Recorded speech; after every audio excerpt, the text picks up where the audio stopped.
everyone, welcome back. I've been super busy. It seems like I go through spells where we kind of have these, even though we're preppers, we have these crunch times, it seems, and then we also have, unprepping related things that go on in our lives around us that we have to take care of. But that's okay. I'd rather be busy than not. That's just the way my personality works. But today I do want to do a video, which is not something we want to think about or needed, but it is a reality. I'm not saying it's going to happen, but me and all of us always say, prepare for the worst, pray for the best. And that's just falls in line with this. But it is about natural protection from radiation and radiation exposure. Now I'm just, kind of focus on the natural things you can do. There are so many other things that that fall in this, exact category for the natural side of how you protect yourself from your home, from radiation exposure. And I encourage you to look into that, educate yourself on that, anything that's outside or your water supply, your homes, how to properly, seal off your windows and doors, shelters. There's a ton of stuff, but I am going to focus on the natural stuff that you can do to protect yourself from that. So let's go through the list, okay? So the first thing, and these are these are top on the list, is Spirulina and Chlorella. Those two, and you can buy those pre-made capsules, powders, anything. And I have to be careful when I go into giving someone an actual dosage on here. And I can put some of that more, descriptions, and I'll list all this in the description box for you. But those are two, a must to have on hand, I feel. Those two are going to help you from exposure coming in, or if you've already, kind of a protection, and also if you've been exposed, to get that out. So those two are a must. A next big one, now this one is going to be your shield. The ahead of time, I know it's coming. This is also something that it's actually made into it's called Miso. And you can take Miso and make it into a Japanese soup, which the Japanese used it when there was a certain event of radiation with them. I don't know if I can talk about that event on here because it may get flagged. I don't know. But Miso is actually fermented soybean. And then you can look up things about miso soup or just having miso and doing it like that, however you want. Now this is your shield. This is protecting against the absorption and damage it can do in your body. So here's my thing. I don't like soy. Some people love it. That's on you, because soy is interpreted by our body as estrogen.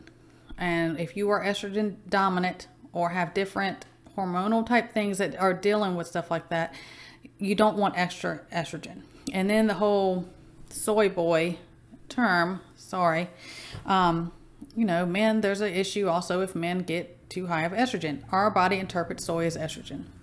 Now, if you're have no estrogen as a woman, you may need it, they'll give you soy for that. But if you have to balance, weigh that out between that or radiation exposure, you're going to take the soy. But miso soup, there's different recipes you can look up for that, but that is going to be your shield for things like that. Moving along, this is kind of like your detox bath. I've talked about detox bath before, but it's going to be baking soda, Epsom salt, and benonite clay. And fill it up. Fill your tub up, get up to your neck, get as much as you can, and that's going to help detox or pull that out. If you have any exposure, any level, you're going to want to do that regularly.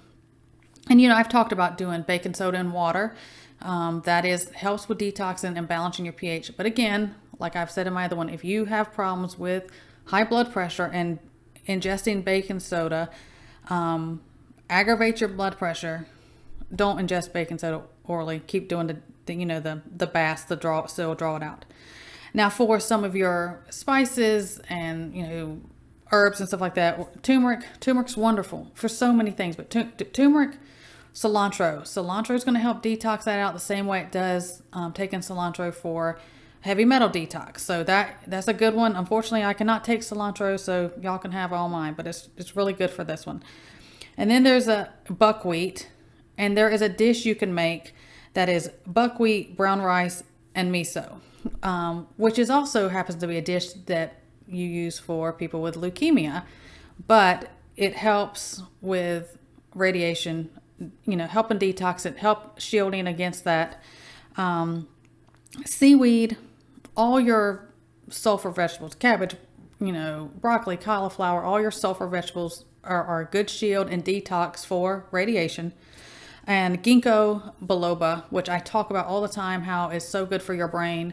Protection, that is one you want. And of course, your iodine, which is going to protect your thyroid, which radiation tends to want to attach and get in there.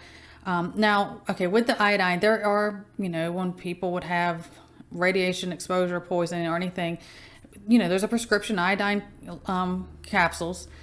But I don't know if a lot of y'all have seen, but they're not in stock. And, we know why that is for what's coming up. But a lot of people, they're not being able to get them. Then if you go to order them, they'll say they're not in stock. We don't know when they'll be available again. So you can look into that. But that is one, iodine for your thyroid. Look up how to use iodine for this exact scenario situation, and have that on hand. There's a lot of different, even liquid iodine, but you need to look into that, how to use that properly. And that's another big one. We always hear iodine for radiation. And please educate yourself. So many other things you can do to protect your home, from radiation, which needs to be done. This is the natural side. Have these on hand just in case. You better have it, because if it happens, it's going to be too late if you don't have it on hand. And then, look at your maps when you learn about if there was a pinpoint location where that happened. You need to know your radius of the effects.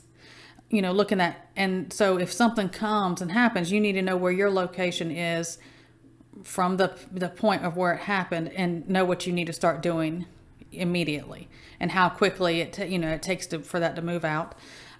Just something I want to touch on, because this is a reality of part of the world we live in. Is it going to happen? I don't know. I pray not. But just prepare, have it on hand. It'll be one less thing to worry about. If something happens, you know where it's at, you know how to use it. It's already there. And something else I hope helps you guys. Everyone stay well, take care of each other, and God bless.